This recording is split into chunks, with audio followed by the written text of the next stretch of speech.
second to get the old Instagram live going too, because it takes, like, for anyone who doesn't know, it's a two-step system here. You have to go through your streaming app. All right, now we're live on Instagram Live, so that's good. All right, welcome in, everybody. This is our 10th episode of College Soccer Match Day. Dylan and I, we were talking about how we want to, help answer some questions for a lot of the players out there, or maybe some of the parents who are really involved in their kid's career. And part of it is what to expect from representation and things like that. We're waiting on just a moment here.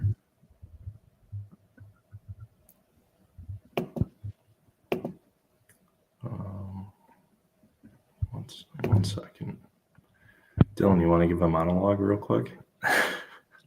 No. We only have six viewers right now, and I'm sure I know at least two of them. So I guess to fill everybody in, we're just working on getting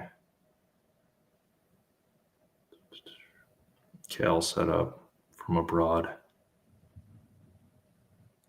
No, yeah, we want to do an episode because it's kind of during that time where tournament, conference time, then NCAA tournament, the draft process, USL ending, MLS Next Pro ending. So a lot of teams, a lot of turnover. So just to answer a lot of questions from an agent's perspective, as well as our perspective from watching a lot of the games of the process and how it all happens. Because I think there's a lot of questions that people have, and there's a lot of answers that they might not expect, Yeah, and I think even on a tangent of that, like talking about, the turnover and things, MLS, like a lot of the teams that are already out of the playoffs have been announcing, especially Next Pro, have been announcing like their roster moves for 2026, who's being retained, who's being released, or maybe the club option has been declined. So there's a lot of spots already starting to open up. And I think this is where, a lot of the management within those teams are starting to look around. So, I mean, if you definitely want to start tuning up your game if you haven't been working too hard on it already, which, I mean, you should be throughout the season. But this is where I think a lot of the eyes really start to gravitate towards the college game come tournament time. And like Cal, he's a talk about it, but he's watched over 180 college teams so far. And I know we were talking, we thought we watched a lot. Yeah, exactly. That's impressive. So he'll have a good kind of framework in what makes a good player, what makes a good team, how he weighs, like, the pros and cons and the pro potential with the transition, Yeah, because there's a lot to know. I mean, even from our perspective, like you're more coach-centric with some scouting. I'm primarily scouting with some coaching. And I mean, you and I know how competitive the world is in terms of like, soccer here in the country and really anywhere. Every level or every aspect of the game is competitive. So especially for the players, like obviously there's only so many spots on all of these rosters, and there's only so much money that can go around. And, we've seen plenty of guys that they tick all the boxes on the pro potential, technical ability, even like their full-on personality is what you'd want in the locker room and on the team. And some of those guys even struggle to find spots. Well, I know what we talked about is, we kind of judge, and some of the agents are kind of what an agent is after the draft, of like the players that were outliers who maybe didn't get drafted, who weren't even in the conversation at all, of how they can, move that needle and able to get that player a contract, whether it's League One, Championship, or MLS Next Pro. Because we kind of talked about where everyone's going to want, the top 40 to 60 players that are obviously going to get drafted in that mix. Yeah. But were there other 100 players that are not even on that list, but could fit into a team, whether it's USL, CPL, even, because we've seen that he represents some of those players. So Yeah. and especially we always go back to like the infrastructure of the lower leagues in the United States. They don't have scouting departments. Yeah. So if you're an agent, you basically act as a scout too, because the head coach is going to take your word over, like, I mean, anyone else, because they don't have anyone else to talk to, you know? Yeah.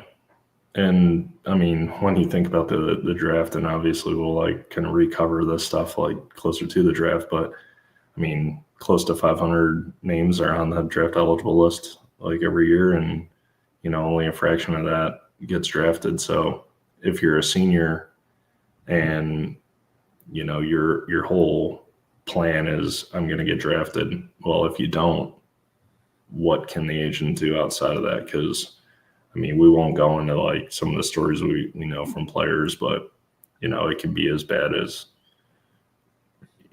like you go pro or you're on the draft eligible list, you don't get drafted, and then the agent just It's good like luck. basically Yeah. ghosts you in a way, and like you're like, well, I mean, I'm still pro caliber. It just didn't work out through the draft. Like, Yeah. But that's when like the connections and the understanding of, okay, this is the player that I'm representing. This is his like attributes, right? These are his pros and cons. Is there a team in a league that fits what he's good at? But also you have that growth where like maybe it's a one-on-one, right? 1 year guaranteed and the option to add another one. But if you yeah, fit the right system with the right coach in the right environment, that could be a profit, like we talked about. So it's like yeah, that agent who can find that right fit. yeah. And I also think like, um, a lot of this topic, I think players also need to really be self-aware on like where they're at, what their true profile is, when thinking about will an MLS first team really know who I am? And because, not all programs have the same relationships with pro staffs. Not all programs have the visibility or they're not going to go far into the tournament. And you might be a phenomenal player, but you just don't have that exposure. And you have to kind of be honest with yourself on how much support you'll need. And then on top of that, like you got to come to the realization, and I think you can talk about this while we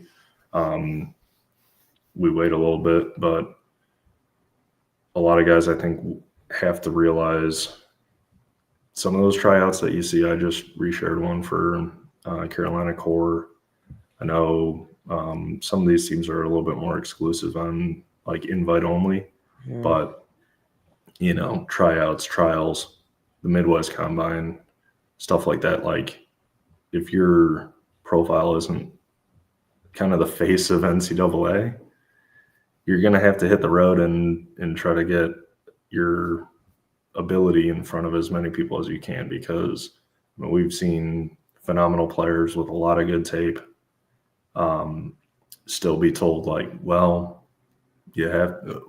our technical director wants to see them in person. So Which is like always one way or nice. another, you're going to have to do the tryouts or the Or as I trials. come to So the tryout and we can talk after, you know? yeah, Yeah, and we'll exactly. talk about that later. And I feel like that's a big wake up call for a lot of the players. Cause like you said, I've been through the process of open tryouts and the private tryouts and preseasons. And I even had some teammates who did their former teammates and friends that did their Midwest Combine. And I remember they called me and they were like, dude, like, like, he's here and he's here and he's here. And I'm like, they're there? Like, I wouldn't expect them to be signed already because the quality players, but also they play for like top 10, top 15 universities. You know what I mean? Yeah. So it's like, it's a hit to the ego a little bit, but I feel like the players that do end up succeeding and finding a team like stick with the process. And we'll talk about it more. And Cal has a good insight on this. Like the open tryouts, it's just about getting a foot in the door. And then from that, just showing what you can do in preseason, right? And then through that, if you have an agent who's working for you, all you have to do is just playing well and like being a good teammate. Whereas, you're not juggling everything at once, and mentally you're not even in it. You know what I mean? Yeah. Perfect timing, though, if you ask me. Yeah. I mean, we'll get a mic check on Cal here. Hi, you guys, Mark. Yeah, it's Dylan. perfect. Good. Oh, perfect. Here we go. Yeah. But you just need to Fantastic. restart the laptop? Change the device. Was just having a little permissions issue, so using the iPad now. So I've had to knock the dust off this iPad, but no, all like good any now. true good agent, you need to be I was about to say on his toes. He's ready. Yeah. Improvise. Yeah. Sorry, so, guys. Cal, just to catch you up, we just kind of did a little bit of a filler on like why we wanted to bring an agent on board to just have some of these conversations. So we kind of laid a little bit of the groundwork on why we want to talk to somebody who works on the representation side. But so now I can finally introduce you. This is Kalkeren, Kieran. So in the like kind of podcast announcement, I said like, oh, well, Cal's got to be one of the most knowledgeable agents who works in this space, because I mean, every phone call with Cal is like, I mean, we could go on for a few hours a piece just because, and Dylan mentioned it before, but I think you're up to 180 college teams so far. You track it. I mean, he could tell you about any program in the D1 landscape, and it's pretty wild. And, for guys like me and Dylan who, cover this, it's like, It's probably washed man, out. I need to step up my game, because we got a guy out there who is just turning over every stone he can find to really get a good grasp of the environment here. So, good draft last year. I think 7 or 8 picks in there. And, I think we'll talk about it a little bit, but in this way, I have a lot of respect for you and everybody, all the players that have worked with you, the work you're able to do outside of the draft and help get these guys opportunities. Because I think for Dylan and I, who aren't agents, in my kind of philosophy for almost 10 years now is like, I just want to see good players have opportunities to build a career. So, honestly, the biggest thing out of this is like helping players understand like who's the best fit. Because, there's a variety and there's so many agents out there, especially in the United States, that, can do really good work for you. And it's more about helping these guys answer or get answers to the questions that they might have about their search, no matter who they go with. And that's, I think, Cal, how me and pretty much our origin story is similar to me and Dylan. Like, we just became friends through social media because we were both covering like the emerging talent. Because you do it here, but you've also done it, or obviously continue to do it in Ireland. But yeah, welcome to the show, Kalkeren and Kieran of Quorum Sports.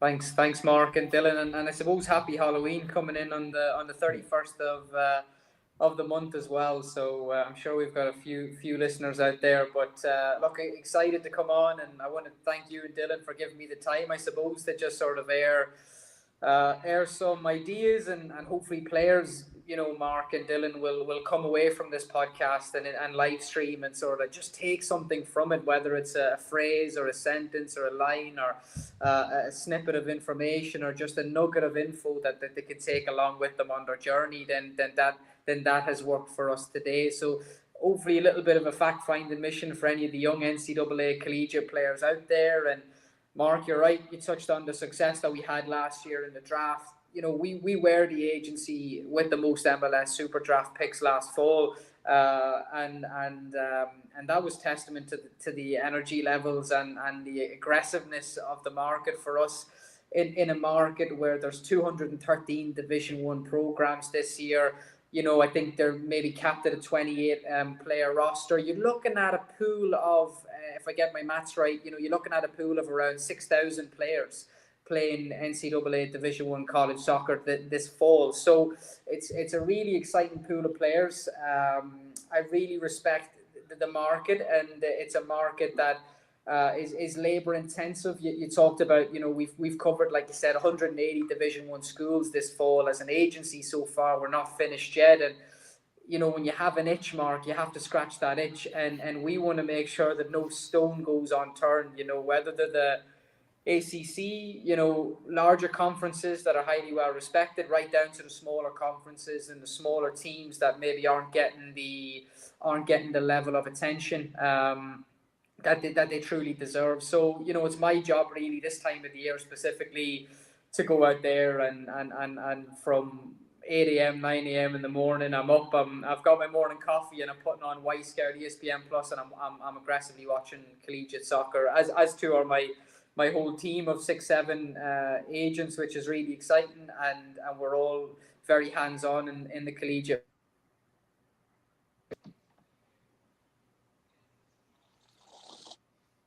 Yeah. Yeah. I mean, that's one of the things. I mean, we'll get to it too. Like, the agents who also scout. And I think there's some leagues in the United States. I mean, Dylan and I talk about it all the time, like that they don't have their own in-depth scouting like departments. So they kind of rely on some agent information about the player, how well they market the players, and really get an idea of who they're trying to bring in. So, Dylan, you want to go into segment 2 here?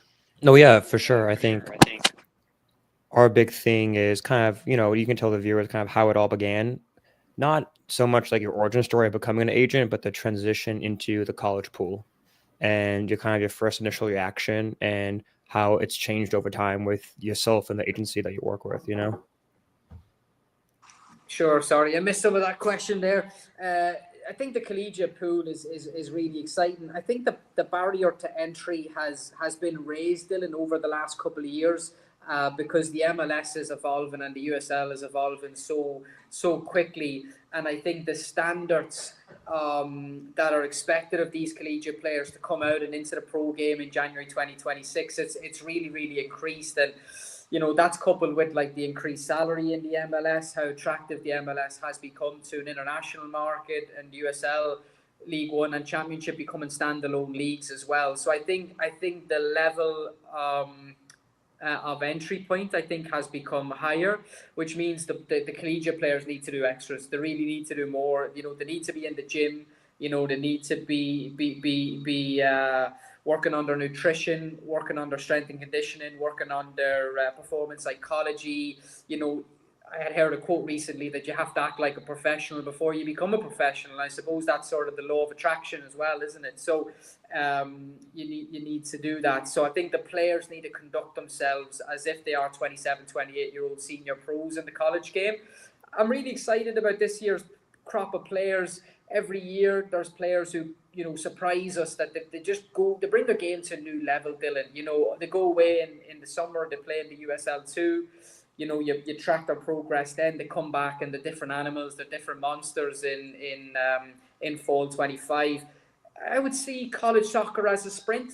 It's not a marathon, it's a sprint. I don't think the schedule of college soccer really reflects the professional game. Players who pick up little hamstrings or little groin injuries, all of a sudden they're out for 2 weeks. You've missed 3, 4, 5 games. You've missed a large bulk of your collegiate season. So which isn't reflective of the professional game where you're going out maybe one game a week. So it's a real difficult one. You need a little bit of luck. I think the collegiate players need a little bit of luck in terms of staying injury free, which is an uncontrollable to some extent. But then at the same time, you do create your own luck as well, Dylan. These young guys that create their own luck by going into the gym, by being the first into the training facility, by being the last out of the training facility, knowing what they're putting into their bodies, and I suppose doing things like moving goalposts, picking up cones, carrying water bottles and balls out onto the pitch. These things, they don't go unnoticed, Dylan. They really don't go unnoticed, and it's an exciting pool of players coming out this year. I think you're looking at 90 MLS Super Draft picks in 3 rounds this year. But I look at the draft. Yes, it's very exciting. The players like to see their names in the bright lights, and they like to get the recognition that they deserve. But really, there isn't one way to the top, and one cap doesn't fit all in terms of size, in terms of how you get to the top as well. So I do respect the draft. I appreciate the draft, but there are players who go undrafted and equally go on to have 10, 15-year professional careers and play at the highest level as well. Soccer is such an opinions game, and I think what collegiate players have to understand is that they're not going to be everybody's flavour, and they're not going to be everybody's cup of tea, and that your face won't fit everywhere, and that's okay. That's okay. Yeah. That not everybody will believe in you, Mark. Not everybody will see the value that you bring to an organisation. But the good news is for these collegiate players now is, when you think about it, correct me if I'm wrong, there's 97 professional starting 11s in America this fall. So if you look at the MLS Next Pro, the USL Championship and the USL League One, you're looking at 97 professional starting 11s, an odd number. So somebody misses out on any given week, but that gives them a real chance. What I would say about the landscape of soccer in America now is it is the land of opportunity. And these players, these collegiate players, should come out with a real excitement and a real positive energy that it's soccer in America has evolved incredibly over the last 4 or 5 years since we've come into the market post COVID, and it is the land of opportunity now. And when you look at the MLS, things like salary caps, things like international roster spot limits, U22 initiatives, GA generation Adidas contracts, this all works in the favor of these young collegiate players. If you're domestic specifically too, but also if you're an international late bloomer. So everything is positioned to favor the collegiate player coming out of college, in my humble opinion, with the international roster spot cap, with the U22 initiative. And we haven't even touched on the CPL, but the fact that the CPL has to play a certain amount of domestic internationals, on underage players as well, so the Canadian boys in NCAA can go north of the border and flourish there as well. But sorry you cut out for a second, so I hope I've answered your question. No, yeah, I think that gives me probably 3 points. One of our good friends, I hope he can get on the podcast at some point too. He told me pretty much exactly what you said. It's like, I think the college guys need to remember that they aren't just competing against themselves to be towards the top of their own player pool.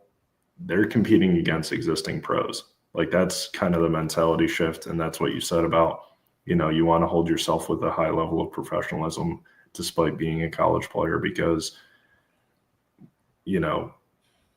they want somebody who's coming into the pro side that doesn't need to be mentored into being a pro, because they already have all of the characteristics that go along with it. So that point was things I've seen, from you and some of the pro staffs in MLS that say the exact same thing. And, Dylan and I, we've heard plenty of stories about programs that don't have that level of attention to the off the field stuff. Are you taking care of your own locker room, or is it a disaster? You guys should be holding yourselves accountable to higher standards of respect for yourselves, your teammates, your coaches. You're not mouthing off to coaches, because once you start getting into these trends, and to expect to break them just because you go into the professional game, people see that so many times. We've seen phenomenal players bounced out for personality issues that struggle to find teams. And it's you just don't want to be caught into bad habits in the college game, because, especially in a relationship sport as well, depending on the size of your program, you want the trust and respect from your coaches, because they can maybe help find opportunities for you along the way too, because you can't rely on one particular person. Like, we've also heard plenty of stories of guys getting opportunities because, one, they're phenomenal players and they hold themselves very well, but it could be anybody out there who might know somebody who's a technical director who is half a world away, and they've heard all these good things. Hey, let's invite him in, see how he does. So yeah, that is on top of the list there. And then what you said about the growing sport of soccer in America. I guess sticking with MLS here, getting new next pro teams and a large amount of exciting USL markets. Like, God, it's tough to even list them all. But all these teams out there that are starting in January, they'll need players. And if you can get opportunities in those clubs, like, you could have a very long career. And it all comes back to, what type of work you want to put in. And I think maybe the last point I'll make here is players also need to understand that, it's not a desk job. Like, I work in finance and like, work is work. So yeah, you get to go out on the field, you get to play a sport that you love, but you also have to remember it is your job, and you better be listening to your bosses, doing extra things, looking after yourself, and just being cohesive part of an organization. Because, career longevity, no matter what industry you're in, you're going to need to have a personality that people want to work with. And Cal, quick question. You guys have made a great impact in the U.S. market, of course, especially with, how big college soccer is getting and the teams that are getting added, right? It should be in favor of the players, and it is. So when you, I guess, are competing against the large other agencies and the boutique agencies, what kind of sets you all apart? Because as you've seen, you've made great strides in the draft, but as well as outside the draft with MLS Next Pro, Canadian Championship, League One even. So obviously you don't have a secret formula, but what kind of sets it apart? Is it the emotional aspect of building that relationship? Because I think I've heard stories, and I was in this position not even like 2 years ago where, if you're a player that might not have all the spotlight, or even if you are the player that have the spotlight, it can be a slippery slope of navigating the right representation. You know what I mean? Yeah, we've had really good success in America since we've come in. Company sort of sat down during the COVID period, and we had a strategy, Dylan, that we pivot into the US market. We found the North America market really interesting, and we wanted to do something a little bit different. And I suppose the collegiate game, because it's so labor intensive, because there's so much effort levels required, it's a bit unfashionable for agencies to really cover the market, and it's difficult, for MLS organizations who may be still in playoffs at the moment, or USL Championship teams who are still in playoffs, and it's difficult for them to really focus on the collegiate market. So when we came into America 4 years ago, we wanted to focus on late bloomers and late developers, Dylan. And I think the collegiate market is stacked with late bloomers and late developers, players who've maybe come through European academy systems and been released, players who have come out of MLS academy systems or ECNLs, ODPs, etc. They've got into college, and it's sort of a second life for them, really. It gives them minutes, and really minutes are these young players' currency. So we went in there 4 years ago. Look, we're not reinventing the wheel, Dylan. We just haven't been outworked. It's really as simple as that. Nobody is outworking quorum sports in the collegiate market, and nobody will be outworking quorum sports in the collegiate market, because if we got to go 24 hours, then we got to go 24 hours, but it has to be a quality over quantity approach for us. I think what probably sets us aside, Dylan and Mark, is this sort of quality over quantity, where we've done our due diligence. We have had a team, watch the 90 minutes. We're pretty old school. We're back with a cigarette packet. We're writing down the team sheets. We're watching the games, seeing who's who's really catching the naked eye, because the best players stand out, Dylan.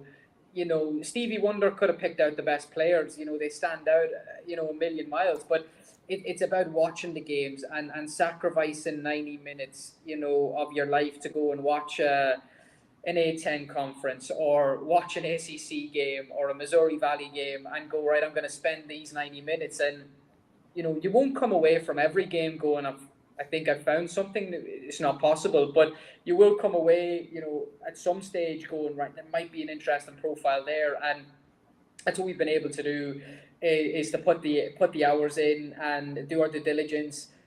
Also coupling that with the data as well. We've looked at data and indexes in terms of trends and insights of players in the college market that are flourishing. Coupling that with our old school video analysis, and then jumping on calls, and getting to know these players as people, as humans, because an old phrase I always use is soccer is what we do, but it's not who we are. And these young men, they actually have personalities. They have a high IQ.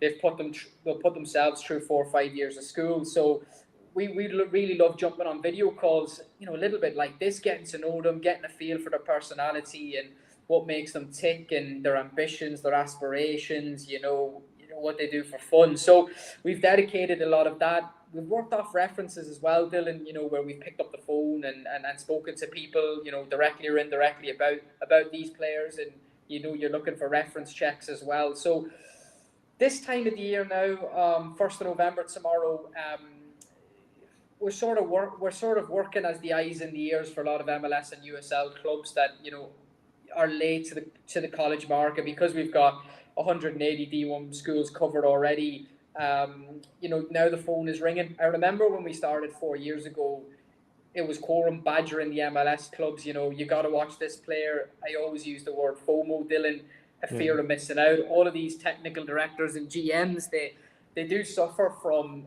a fear of missing out. I was in the recruitment department, Blackpool FC as well. I come from the club background. I understand how it operates. So, I remember 4 years ago when we came into the market, those players who trusted us with their careers at the very beginning, and they went on to be draft picked or not, have all gone on to be successes. But now it's the clubs ringing us. The MLS clubs and USL clubs are picking up the phone going, who's next? Because I think we've built up a level of trust now that when we do send a player into an MLS club or USL club as a recommendation, that club knows that we've done our research. That club knows that we have gone out of our way, and that, I suppose, it's a bit of a sales role as an agent as well. You've got to be able to sell the player and pitch the player in. You need to know the qualities and the attributes of the player, but you need to be transparent in terms of areas maybe where they can improve. So I think we've built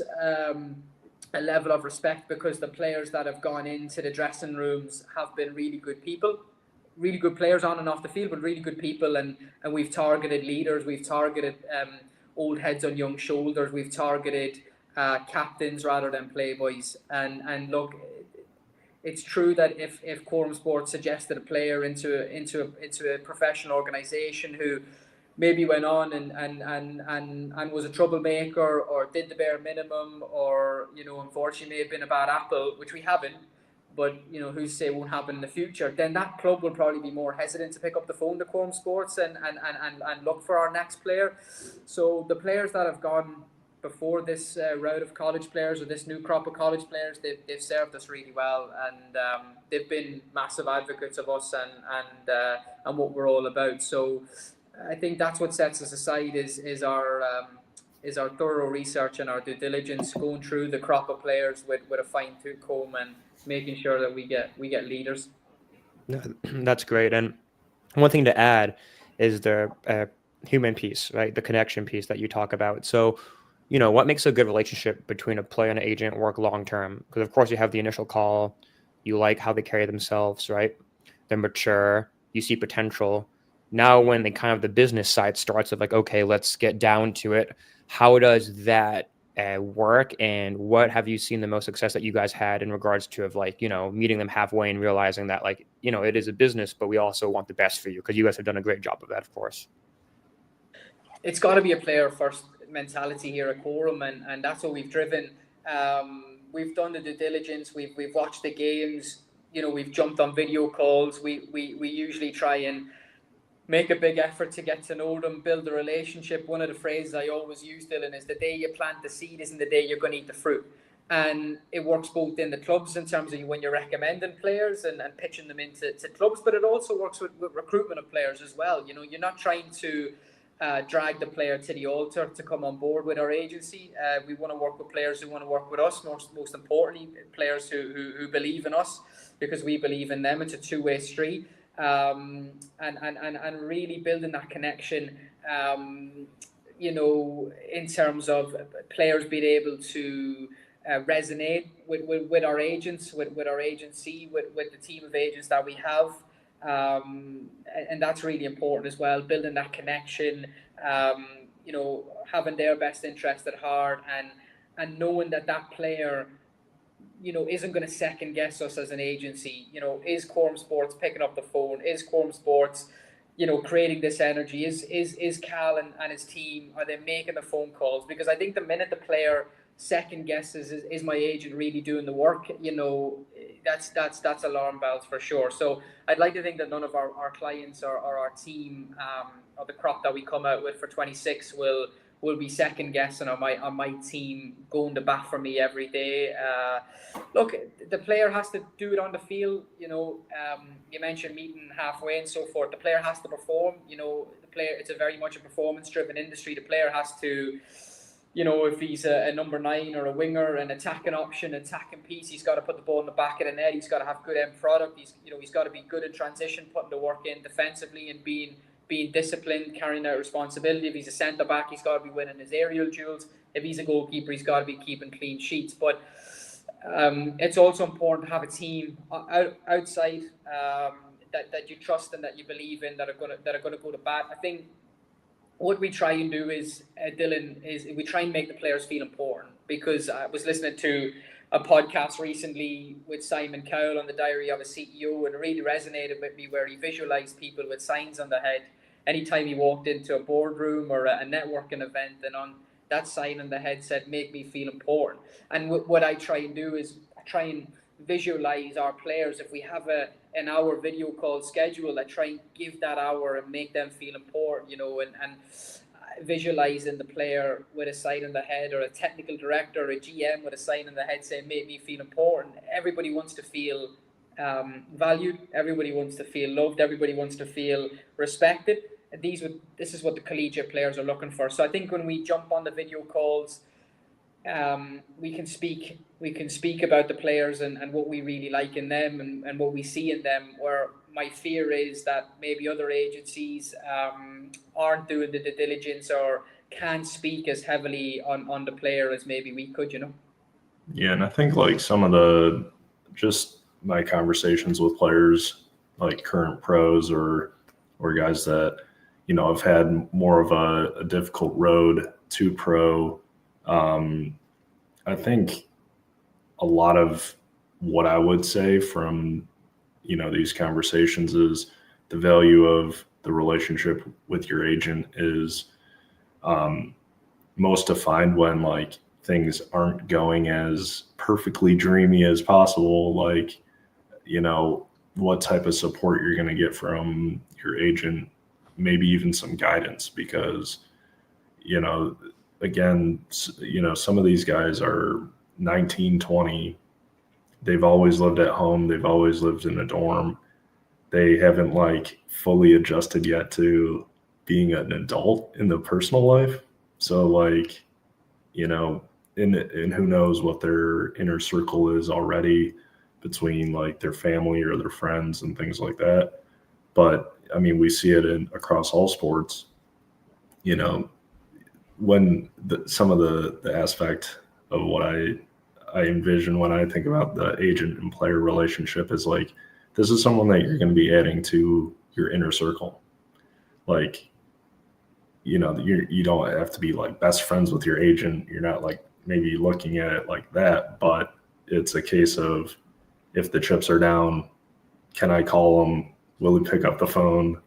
And will he be able to help me through some of the more challenging times, especially when there's so much so many factors in going away from college to pro. I mean, again, you see it in a lot of industries. Like a lot of guys know, we're not even talking about athletics, but like the current job market for guys. It's like, how do you break into certain industries that you spent 4 years learning about, and having mentors and people that can help clarify things or just kind of make that transition easier.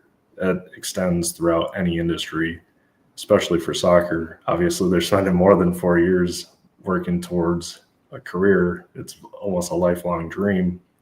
But having somebody who knows you, cares about you, wants to help move mountains for you if need be, like that's what I think helps players the most, and maybe something to talk to when you, because all these guys, they get tons of messages from all these agents and stuff, and there's plenty of amazing agents out there. We know several, all the way from the corporate agencies all the way down to the independents, and there's phenomenal people out there that can do the types of things that we're all talking about.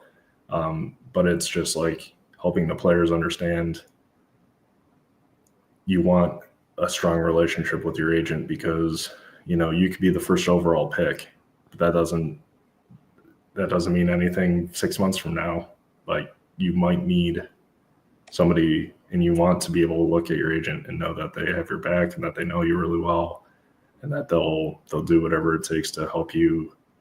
And again, like you said, if you're doing everything on the field you can, because obviously all these players, your career comes down to what you put on the field. So it's not there's no such thing as a magic agent where I'm not like calling up Cal, like being like, "Hey Cal, I'm 35. Can you find me a USL League One team?" And you just like magically do it. Like, that does not work like that. So No. One of the buzzwords that keeps coming back on the calls I've had over the last 4 years is honesty and transparency, and that has to be an integral part of your decision, because there will be people who tell you what you want to hear. There will be people telling you, that they're going to bring you to Real Madrid. There will be people telling you that you're better than you really are. There will be people who want to add to the hype. And I think when players, particularly collegiate players, start to believe in their own hype, I think that's a very dangerous game. I think the top of one mountain, mark, is the bottom of the next mountain. And so the collegiate players have climbed the top of that college mountain, particularly the seniors or the underclassmen who maybe really flourished this year and established themselves within the team. And I respect that they're now going to be at the bottom of the mountain in 2026. I think they've got to really respect that, and I think they've got to really embrace that there's going to be growing pains, and that that there's going to be veterans and senior pros, and you're not going to know people within the dressing room. You're not going to know coaches. You're not going to know the locker room and the makeup of personalities and so forth. So I think those growing pains, I think those collegiate players, whether they've been drafted or undrafted and go on to sign pro deals, there needs to be a personable relationship. That's not the end of the relationship once the deal is done. That if the player's been left out of the match day squad, if the player has picked up a little injury, a little knock, if the player has maybe lost a little bit of confidence in an aspect of the game, I think that there needs to be the relationship where the player can lean on the agent to pick up the phone. And I always believe, Mark, that a problem shared is a problem halved. And so I am happy for the players to pick up the phone and also vent. I would rather that our clients would vent on us than vent on their employers and people who are also teammates who are also employed by the same club. So I think it's better for the player relationship that they can pick up the phone, not just to one agent, but to 5 or 6 agents. I think that's really important as well, that you have an entourage or a team around you that you trust, that you're not just relying on one contact, that you're not just relying on one individual with one book of contacts, who maybe has burned a bridge at a certain club, and then all of a sudden you're not going to be going to that club because that agent has maybe previously burnt the bridge at that organization. So what we try and do is we try and create this team ethos.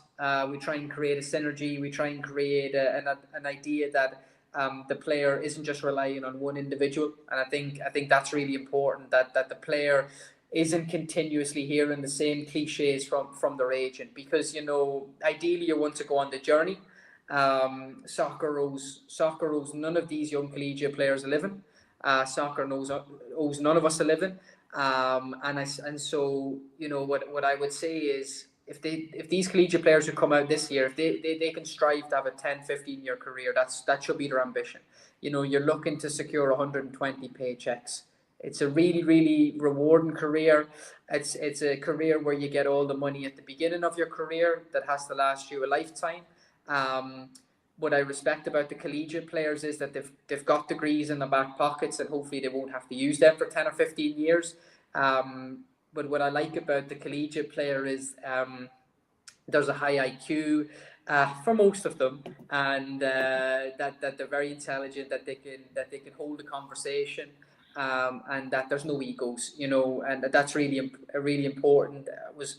Had the pleasure of being with a coach in England and take some ideas off him, and he always said to me he was looking for 11 captains, not 11 playboys. And I think the collegiate players need to see themselves as one of those 11 captains on the field of play. They need to be driven, they need to be hungry, and truly the cream will always rise to the top, whether you're at a Syracuse, whether you're at a Wake Forest, whether you're at a Western Illinois or an NIU or a Lindenwood or a Duke or a Duquesne. No matter where you are, the cream will always rise to the top eventually. If you have this bulletproof mentality, if you have this failure isn't an option mentality, and that starts in the college, and it starts in those 3, 4, 5 years of college, and then the players come out. They come out 20 to 24 years old, and they're ready to give soccer 110%.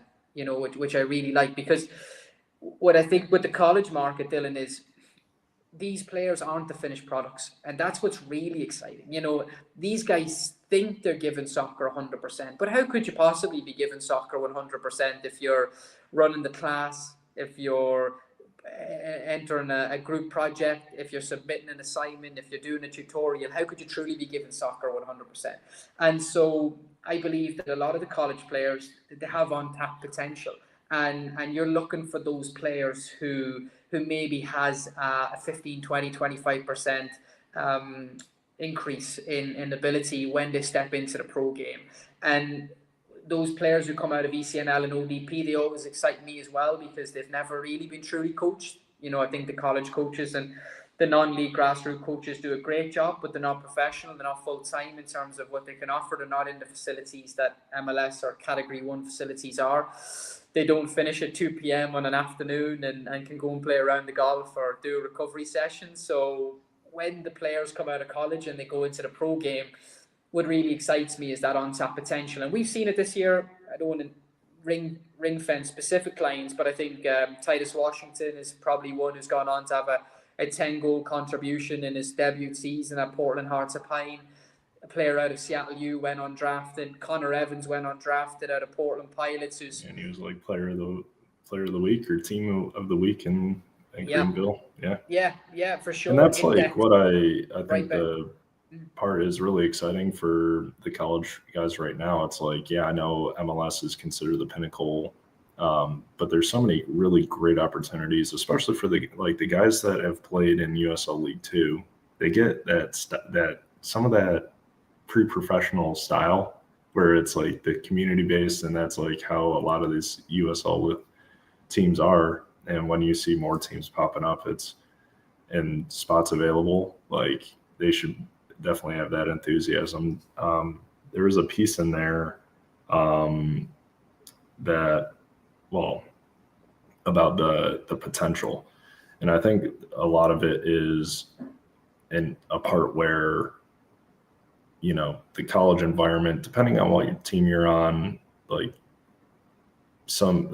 the quality throughout the squad isn't quite there, so you get an opportunity at the pro level, you might see within 2 weeks your game just elevate, because guys are able to receive passes a lot more clean, and things just start ticking, or you're starting to learn how players who have maybe 10 more years of experience than you and how they see the game, and you fit in. I remember when I went from like high school to JUCO, we had this dude from Mexico, and I swear it was like after 2 days, I'm like, it feels like we've been playing together for 2 years because the chemistry was there and all that. So, I mean, that's an aspect of the potential. And again, with what you're saying with, the professional coaches, especially when they know up front, like, okay, these are all his strengths. Let's keep those in the foundation, but we can coach in some of these, I guess, areas to improve, or like the weaknesses. So, yeah, I think that kind of brings us into the next topic of like what clubs look for in some of these, like, or especially in the college pool, like maybe what have you heard about, or what players should keep in mind when they're thinking about their game and how they're going to develop. Like, we might be having freshmen listening to this, and like things that they can keep in mind as they're continuing to grow. But like, what do the professional clubs look for out of these particular players? Look, I think personality and attitude is top the list. I think if there was a list of boxes to be ticked, I think this attitude, this mentality, are the players coachable? Are the players driven? Do they enjoy a night out? Are they fond of a drink? Are they fond of having a good time? Or are these guys really, really, really hungry, really ambitious? I think number one is attitude, personality, and how these collegiate players are going to fit into an MLS organization. And it goes back to how you conduct yourself on and off the field. This time of the year, I remember, because I've done it for our clubs when I was in the club game, where you're going on social media and you're checking the players' social media. You're checking the Viscos, you're checking the Instagrams, the TikToks, you're checking Twitter, you're checking Snapchat, and you're trying to learn something about the player and sort of make a judgment on socials, because and there's what I always say to players nowadays: if Kermit the Frog has followed you on Instagram, that's not Kermit. That is somebody behind an MLS or a USL franchise doing their due diligence, checking you out, and trying to learn something about you. And do you enjoy a good time? How you conduct yourself. Are you loud on social media? Are you vocal on socials, and so forth? So I think how you portray yourself on social media nowadays is interesting. I think the clubs are looking at that, Mark. I think that's something that's controllable from the players as well. I think that's number one: personality, attitude. Are they leaders? Are they captains of their other Division One programs? Are they part of the leadership group? I think athleticism is a big part of the game now in soccer. I think the word athleticism, what does that mean? I think it means power, explosiveness. Can you cover ground? Are you mobile? Can you get about the park? What's your top speed? Things like top speed, distance covered. I think MLS clubs are looking at this as well, to see that, do these players have the athletic capacity to go in and play in the MLS, because it's an ever evolving league that's very, very exciting. So you look at top speed and distance covered, body fat percentage.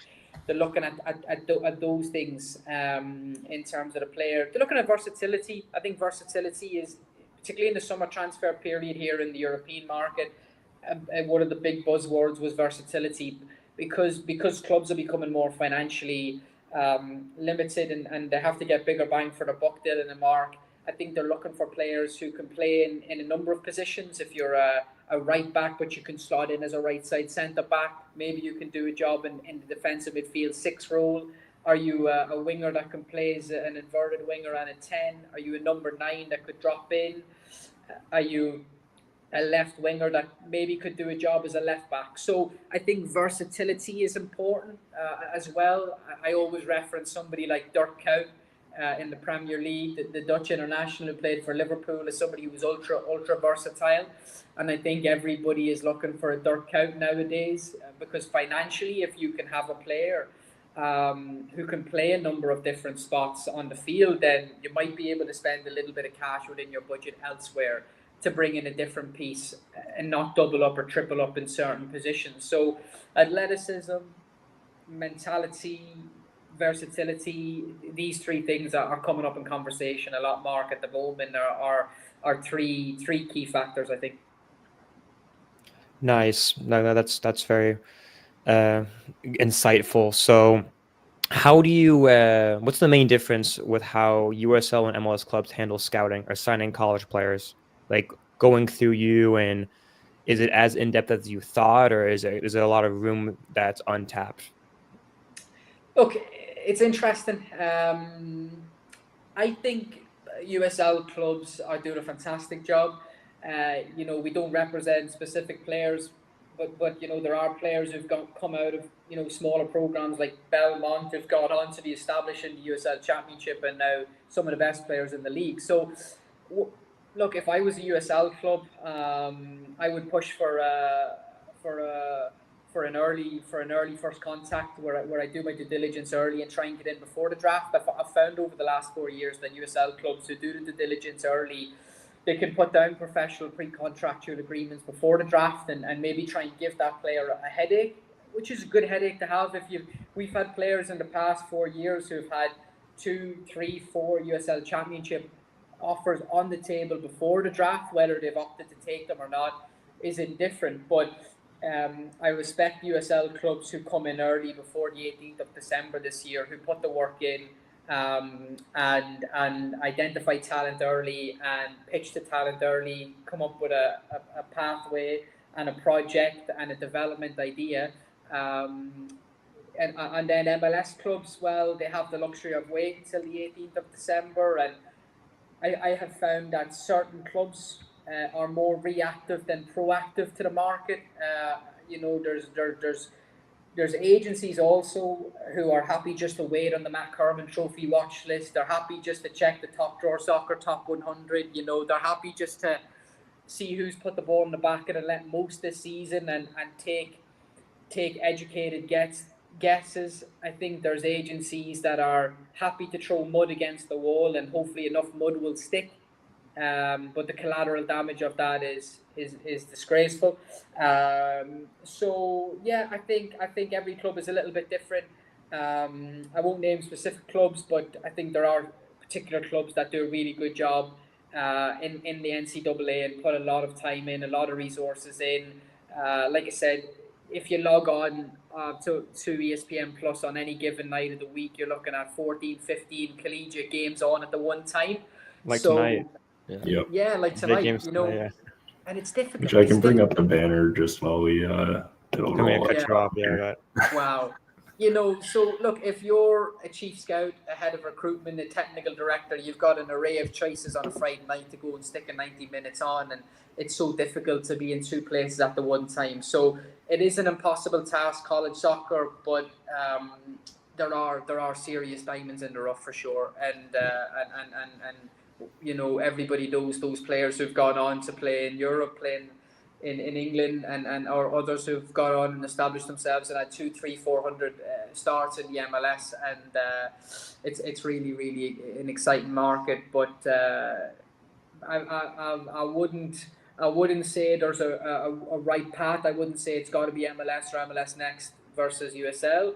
I think it's what fits for the player. And my advice to any young players listening today, Dylan and Mark, really is to go where you want it most. I think the best club to sign for is the club that wants you the most. And it goes back to that idea of being valued and feeling important. And, you want to go in somewhere where minutes are your currency, where you're going to go in and have 30, 35, 40 starts next season, because you can't develop on the bench.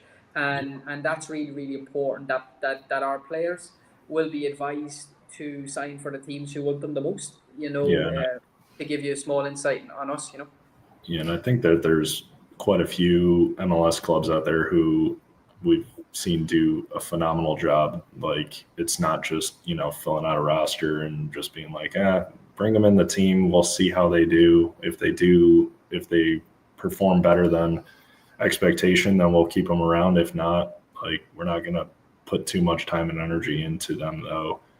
I think the teams that do get the guy that they really want, they have a plan to, develop them and make them into a pro and raise their profile through the first team in year one, or, give them a strong foundation in next pro for a year, and then start like giving them like these building blocks to a professional career. Because I mean, in the MLS club staff guys that we talk to, it's, the most successful ones that have worked a lot in the draft in the past.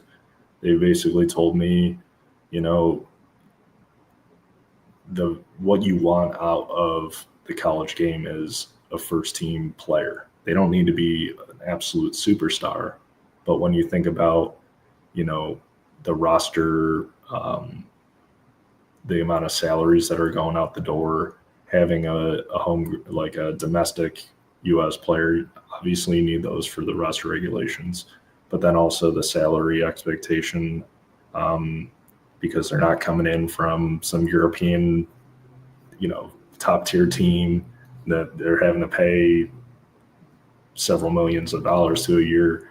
It helps with some of that like roster balance. And then again, with some of the versatility, I mean, you look at a guy who's probably going to be an MLS Hall of Famer in Christian Roldan, lengthy career, does everything he's asked of, and he's lifted quite a few trophies with the Sounders. So it's like, that's what I think. If maybe people are looking for a similar role model, I also kind of look at like Matt Polster, who started in MLS, and even like currently Aiden Morris, some of these guys that, can have a few years abroad and like raise their profile again. But like, these weren't maybe the flashy guys of college soccer, but, they had everything that we've talked about already, that makes a good long-term pro. And that's obviously what I think a lot of these players want, is longevity. And it all starts with, doing the right things and going somewhere that they actually want to work with you and develop you and promote you and help maybe, get you moves abroad if you've met the quality and teams want you abroad. And they'll like, because there's a lot of profit in that too. You're bringing in guys for no money, like no transfer fee. And if you can sell them for $1 million, like that's great business. And then you keep having this side project of developing these guys and moving them on.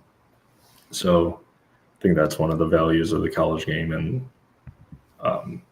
recognizing potential, and then also going where you're wanted. Yeah. One more question, then we have some fun quick fire questions if you have time. But how important is patience during the first year out of college, whether you have an agent or you don't? Because while there's a lot of teams and it's very exciting, it can also be nerve-wracking for them, even if you're a very talented player. I haven't heard anything, I haven't gotten this phone call, or I've been getting phone calls, but it's not the phone calls that I want, right? How important is just kind of trusting the process and realizing that if I'm doing everything right, it might take a while, but there is a light at the end of the tunnel. You know what I mean? Yeah, I love that. I love that idea that there is light at the end of the tunnel. You got to be patient, and you've got to dot the I's, cross the T's. You got to believe in yourself, and look, if you've played during the season, you put yourself in the shop window.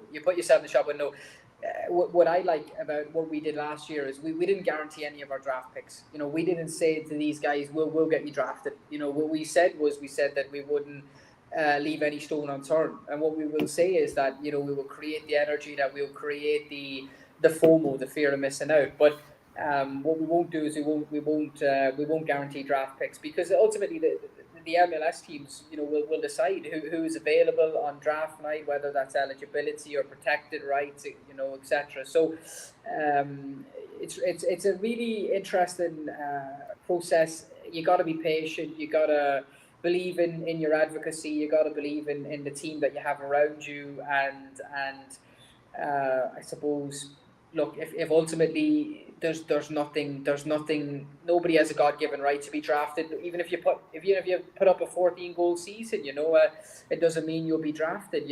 So the data and the stats are one thing, but ultimately it comes down to the night of the draft, who's available, and going back to this idea that it is an opinions game, and that ultimately you won't be the flavour for every MLS club. But it goes back to needs as well, Dylan. It goes back to needs. If a club is specifically looking for a right back, then they're going out there and trying to identify an emerging talent right back, and that's needs wants, and you got to find square pegs and square holes, and the college players sort of have to believe that as well, which is important, and it's nerve wracking. It's very, very nerve wracking. Really, really is nerve wracking. Particularly for the seniors, particularly for the seniors and the grad students who maybe don't have any eligibility left, and this is it. It's now or never for a lot of those players. Yeah, it's now or never, but you've just come out with a degree. You're in a really good spot. And maybe you go in pre-season, you go on trial. You mentioned combines at the start of the call.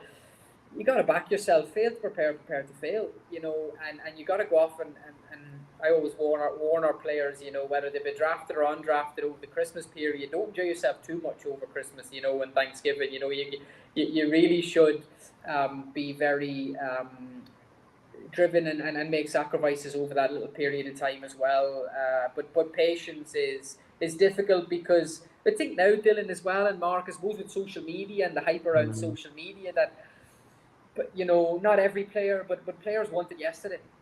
Players want it yesterday. But I think with a lot of the collegiate players is that they're not going to reach their peak athletically until they're about 28, 29, 30, 31. So a lot of the college players are 6, 7, 8, 9 years off their peak financial contract, but also off their peak athletically as well. So I think they've got to understand that when they go into the building and they're coachable and they want to be sponges and they want to absorb feedback from senior pros. You mentioned somebody there, Raldano. Well, I'm going to mention somebody like Mueller. Mueller at the Chicago Fire is a really good example of somebody who sort of, I don't know Mueller specifically, the winger, but gone on to have a really good MLS career and come out of NCAA college soccer. Mauricio Pineda as well, came out of the Tar Heels, has gone on to have a very good MLS career.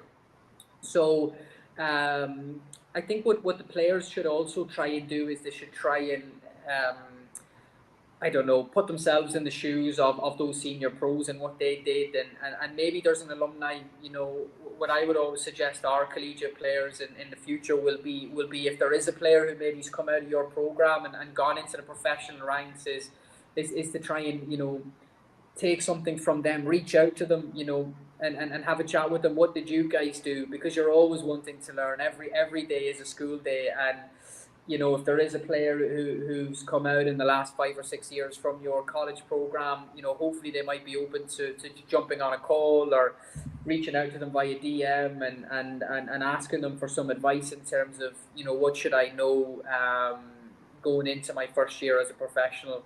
Is that fear of the unknown, I suppose, as well, but there's an exciting element about the fear of the unknown as well, about what these guys might be capable of if they do go on and maximize their potential.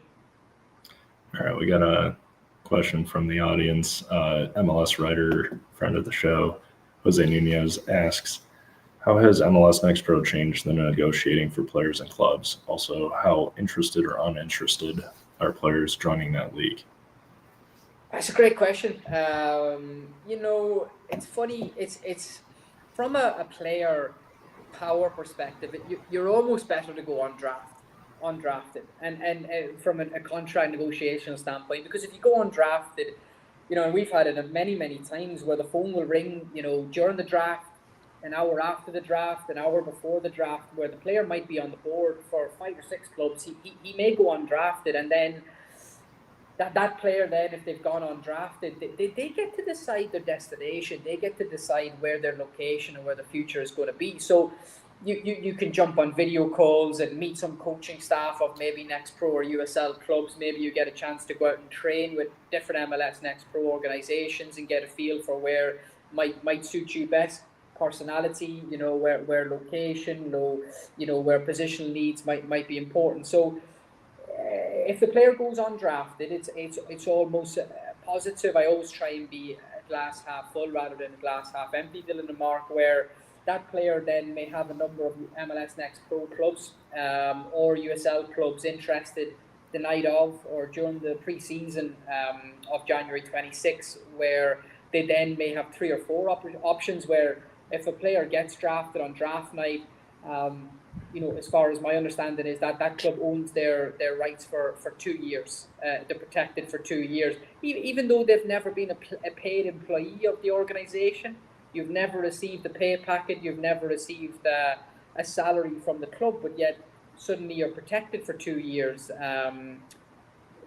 But you haven't done anything, and the club hasn't given you anything. The club hasn't invested any time, hasn't invested any coaching, hasn't invested any of their resources, facilities, or so forth. But yet you're protected for 2 years. So benefit for the players who go undrafted is that they remain unprotected and may have 5 or 6 options on that. And the interesting one about the MLS Next Pro is about the salary caps and so forth, and the fact that it is highly less regulated, the MLS Next Pro. So there are players in the MLS Next Pro earning more money than players in the USL, which is interesting.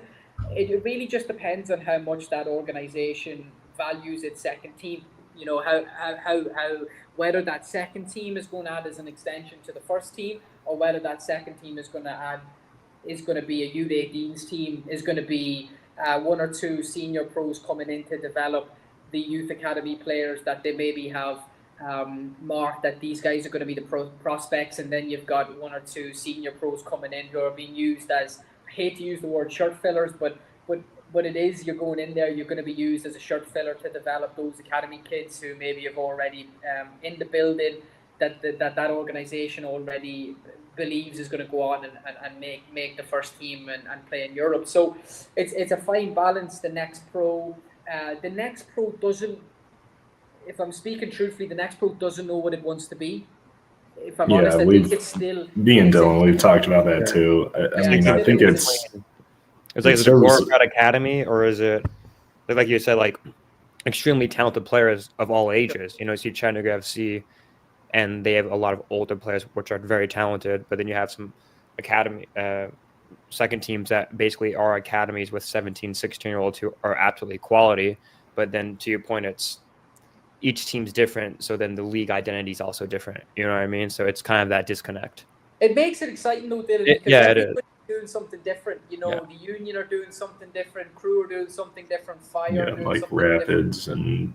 Minnesota. I actually love the Next Pro playoffs because it's all our I like how they can pick the team too. It's kind of wild. It's everybody's doing something different. Everybody's trying to be different and unique in their organization. I really respect the MLS Next Pro. There's some real quality there. It is a real high intensity. You watch some of these playoff games and there's some real talent there, and some players need a stopgap. Some players need a season or 2 seasons after they've come out of college soccer, where they need to go in and they need to develop physically, athletically. They need to develop, mature, mentally as well. They need to go in and absorb the feedback, constructive feedback and criticism. So some players aren't ready.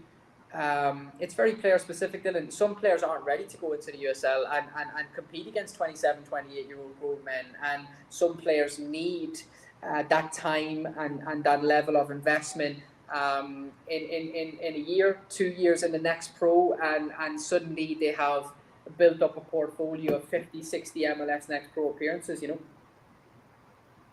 and Josh Jones was one of those guys that just jumped right to USL Championship and doing well.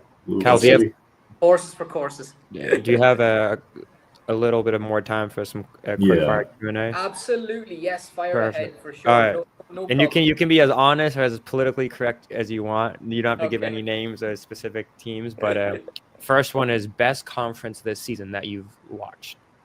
Look, everybody's going to say the ACC conference because it is the best conference. You know, I think overall competitively in terms of the quality of the ACC and the depth of the ACC, you know, there's no denying that there has been games I've watched in the ACC where they've been flat, where there's been a lack of intensity.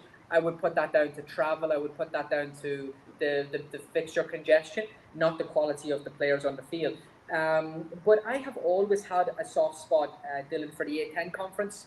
You know, we've had success out of the A10 conference with players like Diego Konings and Pat Garzowski and Jaden Da, and we're going to have more success out of the A10 conference this fall, I believe so. But I have always believed that the A10 conference is thereabouts. When Slew Billikens and Dayton are on it on their day, they could go and beat anybody. So many good conferences, but look, I'm going to have to give you the obvious answer and say the ACC conference. Yeah. I think you just answered the second question, though, because the most underrated conference this season. Oh, he also likes the Ivy League, so give us a little scoop on the Ivy League there, Cal. I do like the Ivy League. Smart kids. You know, they're high academic. They're going there for their academics, so there's a level of high IQ and intelligence. They're not going to suffer fools. They've got exactly what we're looking for, old heads on young shoulders. What I found about the Ivy League, it's quite domestic as well. There's quite a lot of American profiles in the Ivy League, which is interesting to see because college soccer's become so international now, whether that's positive or negative, it's up to interpretation. But I like the Ivy League. You look at Princeton and Cornell, you know, two great schools and a good place to go and watch soccer too. The facilities are really high at some of these Ivy League schools. That a lot of them are playing on grass surfaces, which I really like as well. So you get a high level of intensity. So I've got a soft spot for the A10 and the Ivy League. But look, conferences like the Sun Belt and the WAC and so forth can't be overlooked. Yeah. Some of your favorite teams to watch this season, not as a scout or agent, but just as a fan. Like, have you watched a couple of teams like, oh, well, they actually play good footy and I enjoy it? Like, man, I just love watching this team. Yeah. Like, it's so much fun to watch. It's a great question. Georgetown, not a bad team to watch. You know, set up really fun. Well. Very well organized team. You know, a lot of structure in the team. Clemson are a fun team to watch, obviously. Marshall, so resilient defensively, so well organized, like such great physicality and size. Greensboro, another good side. Slew Billikens with I think they brought in 16 transfers at Slew this year, and it's happening there. A lot of really exciting teams there. But if I was to give you a team I like watching that maybe would surprise people, it's probably Utah Valley. I think Utah Valley are a team I really like watching. I think Kyle Beckerman's doing a great job there. They've just got that new training facility and they play a really good brand of soccer, and they're probably a team that's been a little bit overlooked. But the past 2 seasons, I've been really impressed by Utah Valley. That's footy knowledge right there. I mean, they play Utah Tech tonight. Yeah, that'll be a good one. So, most underrated team this season that kind of going in, you didn't expect much, but tactically they look pretty good. They're getting results. Well, Lindenwood. You know, Lindenwood aren't featuring on any top 25s, any top 100s, but Lindenwood will be the only team with 14 wins if they win the next game in the country. So, you know, you can only beat what's put in front of you, whether you respect the conference or not. Lindenwood will have 14 wins next week, and extremely underrated team. So I've been very, very, very impressed by Lindenwood. You know, any team to carve out 14 wins in a season is a very impressive team. So they deserve a place in the national tourney for going and winning 14 games and having momentum and confidence. And I've been very impressed by them. Very impressed by Portland Pilots as well. I really enjoy watching the Pilots playing. They've churned out a lot of pros in the last couple of years as well. Yeah. So people might be surprised by that one. Well, I mean, we're big Nick Harlan-Voigt guys. Good dude. So yeah. And one of my favorite guys from D2 last year transferred, Anton Jomerson. So yeah, he's been getting some goals in him. Lindenwood, for a team to win 30 games, let alone maybe 14, is impressive in the college schedule of traveling and the turnovers. So that's very impressive. But next one, personally, what is your favorite kind of player? Oof, it's a great question. Are you looking at positionally my favorite type of player, or are you looking at the attributes? You can do both. You can do positionally, then attributes. we've had great success with centre backs. I think as an agency we've had such massive success with talent identifying centre backs. Aerially very competent leaders, vocal centre backs, high communication qualities, defenders who can cover depth, defend in wide areas. I think we've proven that we're sort of the experts on centre backs. If I'm honest, Titus Sandy Jr. Last year in the draft, obviously he's made the bench in the last regular season game of the year and overcome barriers to success and entries, and has showed a grit and determination. So very proud of Titus Sandy Jr. So I think we've shown that Diego's obviously done extremely well. Max Brown's done extremely well. Finn McRob's done extremely well. I think we've become the experts of collegiate centre backs. In terms of what I like in a player, I like somebody who's exciting. I like somebody who's going to get bums off seats. I like somebody who's got a wow factor. I like somebody who you watch and you go, wow, what's this? This is an interesting profile. I like somebody who you don't know what their next move is. You know, life's like a box of chocolates, and I'm looking for that type of player where there's a wow factor, where Dylan, Mark, and myself would come and pay, you know, our hard-earned cash to go and watch that player. Without naming specific names, I've got one player or two players in mind this year in the attacking third who I've seen who've got wow factors in them. Look really exciting players, you know, and everybody needs to know about specific players, and everybody would get excited about them. So I like players who've got yes, the right mentality and yes, the right ambitions and characteristics off the field, how to conduct themselves. I like players who communicate, players who are very personable, who have a bit about them personality-wise, who can hold conversations. But I also like players who have an entertainment factor. And I think MLS and USL America, I think sports in America, there's still an entertainment factor there that you guys have in your sports in America. Those players are few and far between, but they are out there. They're in the college market this year. They were in it last year. They'll be in it next year. Looking for players that have a wow factor, a uniqueness about them, that are in rare commodities. There's very few left backs at the minute. There's very few number 9s scoring goals. There's very few. Tate Johnson are another one of our guys. Yeah, for sure. But yeah, I mean, we'll talk more about it like going or leading up to the draft. But I mean, if you talk about what the player pool produces, I think the center backs that are out there, there's just a lot of really good ones, especially like on the domestic side.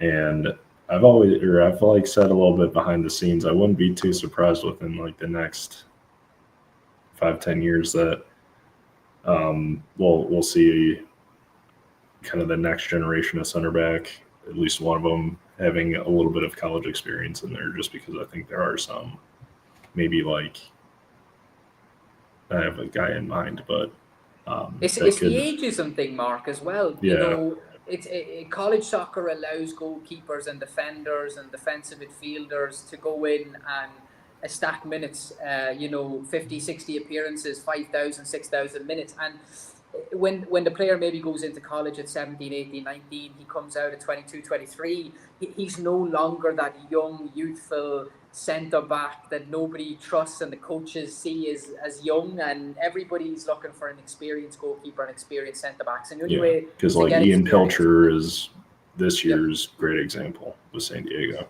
I mean, that was no surprise to me. Like, obviously, that was right down the road from where I live, so I've seen him in person a few times, and I was like, yeah, I mean, so seeing him get opportunities, especially, I mean, like Manu Dua with the same team, I think they were like the first pair of rookies from college that had appeared in a playoff game together. Yeah. I mean, that's a good feat, and it kind of speaks to what this increasing level is. I will hijack a little bit of the speed round because Todd had a question here, and this kind of goes along with what I'm almost saying is like the level of quality in the college game is increasing, and it's not just because, and I think a lot of people out there are like, oh, well, because they have this opinion that every international is better than any American.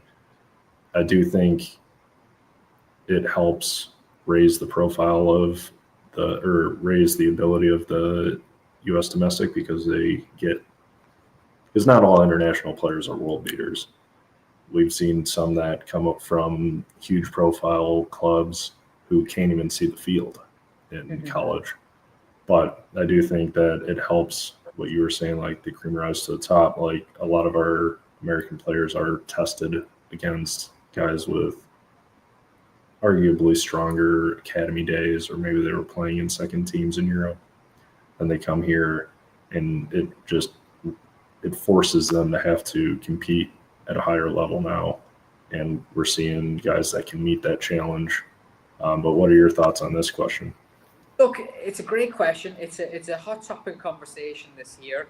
I have a lot of respect and I admire the international players who come from Portugal, Scandinavia, the Netherlands, Belgium, England, Scotland, because a lot of those international players have faced rejection. They've faced the door being closed in their face. They've faced getting punched in the nose, really, like, you know, and they've picked themselves up, they've built themselves back up again. And the international players who go over to America, into the NCAA, they can go over either or. They can go over on business or they can go over on holidays. And those players who go over on holidays and they have a good time and they enjoy the social life and they go over there, they don't take themselves too seriously and they have lots of fun, you know, no problem. You can do that. What I'm looking for is those international players who've gone over to America after being released or facing adversity, have now shown a grit, a determination, a resilience that I'm looking for in our agency, and they've taken themselves out of the comfort zone, and they've become comfortable with being uncomfortable, Mark, in a new environment, maybe it's a second language English, and they've gone over, they don't know the market too well, and look, people like Vessel Speed obviously coming out of FC Utrecht and going over, and you know, Vessel being the only player that played NCAA college soccer last fall that's now playing in a European competition this year, is credit to Vessel for going up and doing something different. And I think the international players coming over as well, it has raised the level, it has raised the quality in the college game. It means that the domestic players now have to do more. That they have to do extras, that they have to be on top of their game. It's difficult for the young freshmen who come in, but the young freshmen who come in and go on to have 17, 18 appearances and establish themselves in year one, I have massive credit to those guys, because they've gone in and kept some of the international players out of the starting 11, out of the team. So look, I've got no problem with it. I want to see the best players with the best mentality producing the best product on the field. That's my humble opinion. Whether they wear US crests or whether they wear Irish crests or British crests, it's immaterial to me. I'm just looking for the best people and the best players, because ultimately I'm pitching that quality approach. I'm not watching games worried about a 5-0 scorecard or a 3-2. I'm watching for individual quality on the field and people that impress me. And I respect the internationals as well, you know, because they've come over and they've had to grow up very, very quick, living away from home in a new environment and being in America. Also, I do believe, Mark and Dylan, that the USL clubs should be taking more internationals. I think it's ridiculous that USL clubs aren't focusing on bringing in more internationals, because why, if an international has lived in America 6, 7, 8 years of their life now, and they're accustomed to the Americanisms and they're accustomed to living away from home, there's a lower risk. There's the risk mitigation is improved in the player's favour and the club's favour. So if I was a USL club, Championship or League One or CPL in Canada, I'm looking at the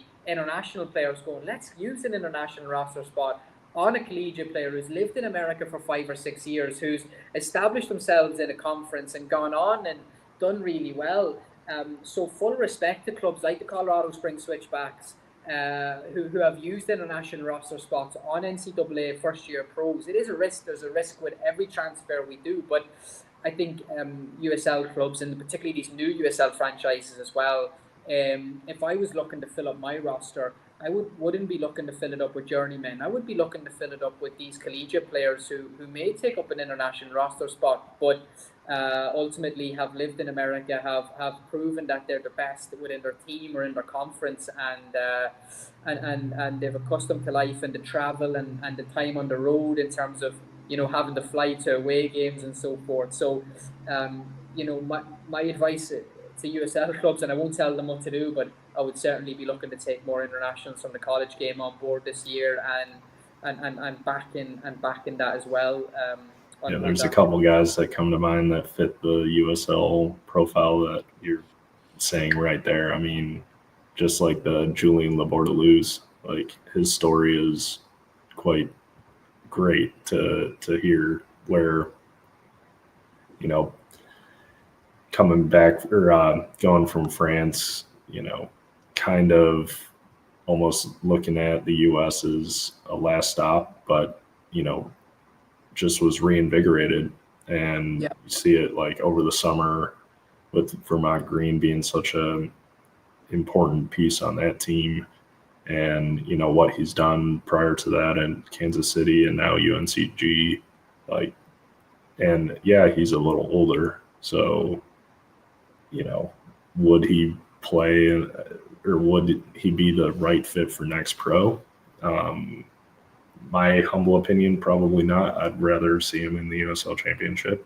But it's like got him, Arno Villamajana from Pitt, like some of these like more senior guys at the college level in terms of age.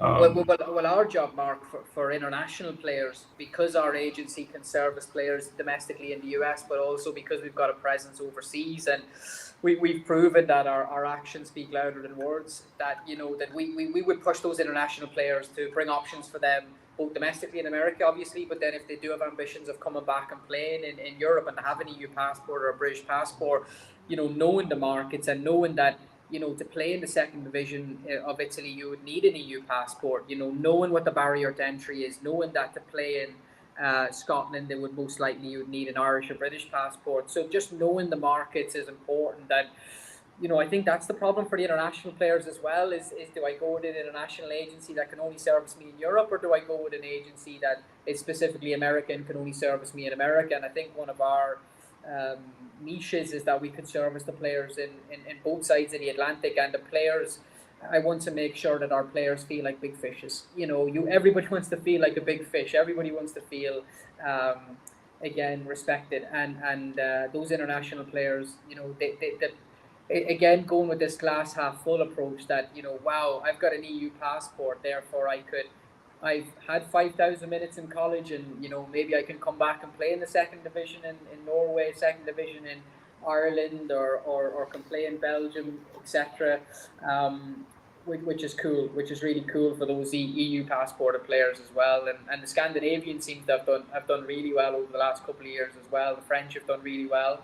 The Spanish are doing really well too. So no, it's great. It's great to see. But again, it just goes back to this idea that nobody's made it to the top by doing the minimum. And if you do your extras and you conduct yourself in a super professional manner, like some of those internationals have, you'll get chances, and it's on you to take them.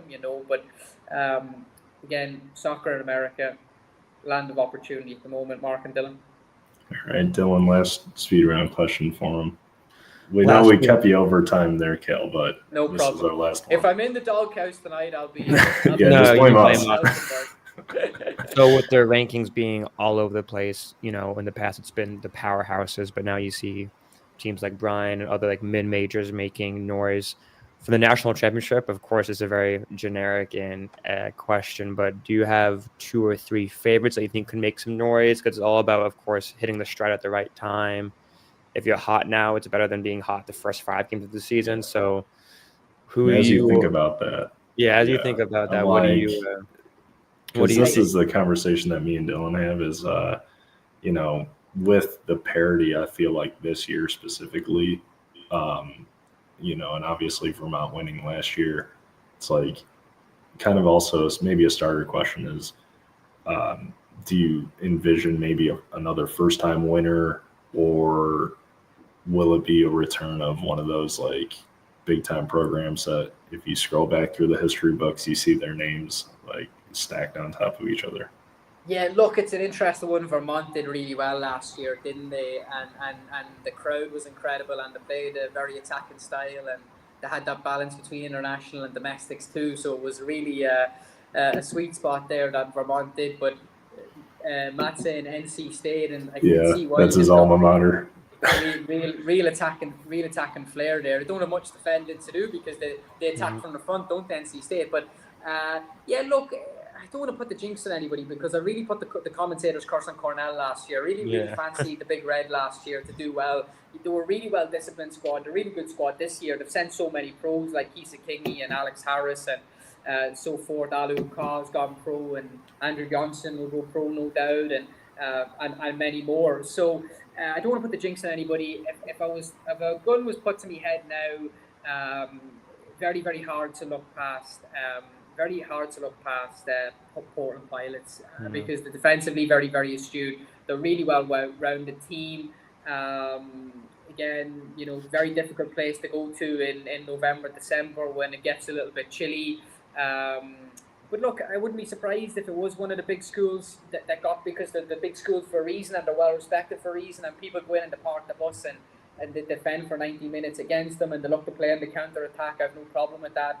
That is soccer in the professional game as well. It emulates that too. When you go away to play in Manchester City, they're going to have 60% of the possession. If you go and play Celtic or Rangers in the Scottish Premiership, they're going to dominate the ball if you're a Kilmarnock or a St Johnstone. So I respect that the college game reflects the pro game in those aspects as well. I couldn't look past Portland Pilots. If Georgetown do what I think they could do again, they're another good team. UConn, a very, very impressive team this year. The Huskies produce a lot of good players as well. So look, we could go around the house. Oh yeah, don't stop jinxing them. Sure. No, those are all good picks. I'm sure I'll be getting a few emails from coaches and players that are a bit disgruntled that the name hasn't been mentioned. But look, I back anybody this year to go and do it. It's exactly. I think that's the point that I was gonna make, or like basically making is like, I mean, and the reason why I wanted to bring it up, or we wanted to talk about it, is like tonight or this weekend's kind of the last weekend of regular season. Anything can happen in tournament time. I think especially this year, like if you look at the ACC table, for example, it's like, anybody can win on that or in that ACC tournament. Like Virginia's looking strong, but anybody can beat anybody on any given day. And I think that goes with almost any conference you want to talk about. So the same thing I think will happen in the NCAA tournament. And I hope that, we always say, like, outside of maybe the parents or the friends of players in college, it's not as, there's no like college soccer fan base per se.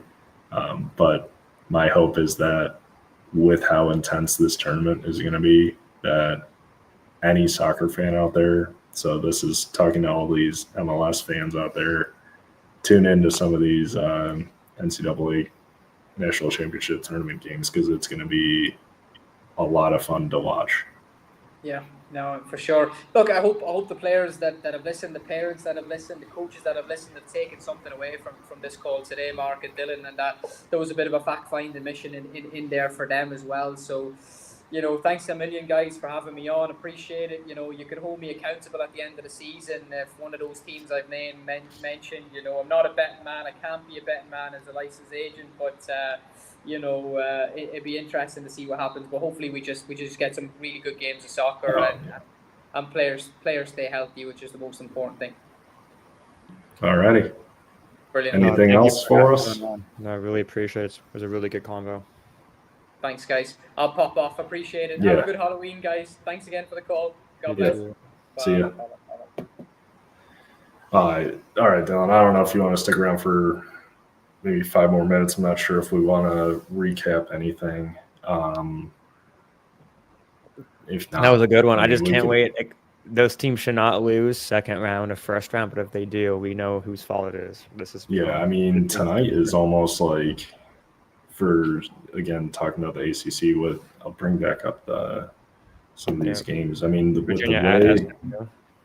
the way this table is set up right now, there could be a lot of movement on the eve of the ACC tournament. So it'll be interesting to see how the seeding shapes out. And then, since every team makes it for that one, and honestly, I'm glad they do it like that. Yeah.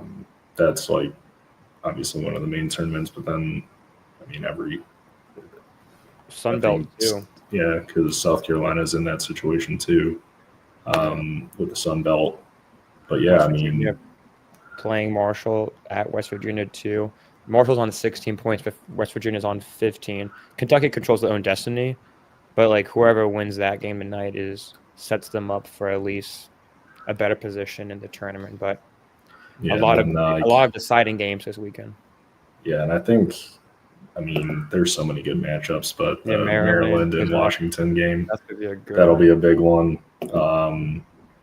But yeah, I mean, we'll have to keep you guys out there Yeah, updated we've been on. gone for a while, but we will be doing some more episodes coming up with other people and posting some. We won't talk about it too much, but posting some more content in regards to players in the draft process and Yeah, all and that. like just yeah, mainly the just pro in general, because like Kale said, I think when teams, I think some of the MLS Next Pro independent teams and all the USL teams that are able to offer contracts ahead of the draft just helps um, players understand like their options out there. And it's obviously, I guess if I put myself in a player's shoes, it's like it would be a dream scenario if 3 or 4 teams all were like approaching me rather than you know coming through and you're just struggling to figure out or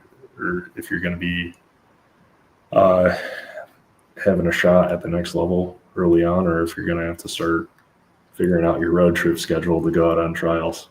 Yeah, no, but this was a great episode. Like Cal gave a lot of good insight, and I mean they've been super successful. He's been super successful, and you can kind of see why with kind of that player first mentality and human first mentality, and then like combining that and finding the right fit. So it was good.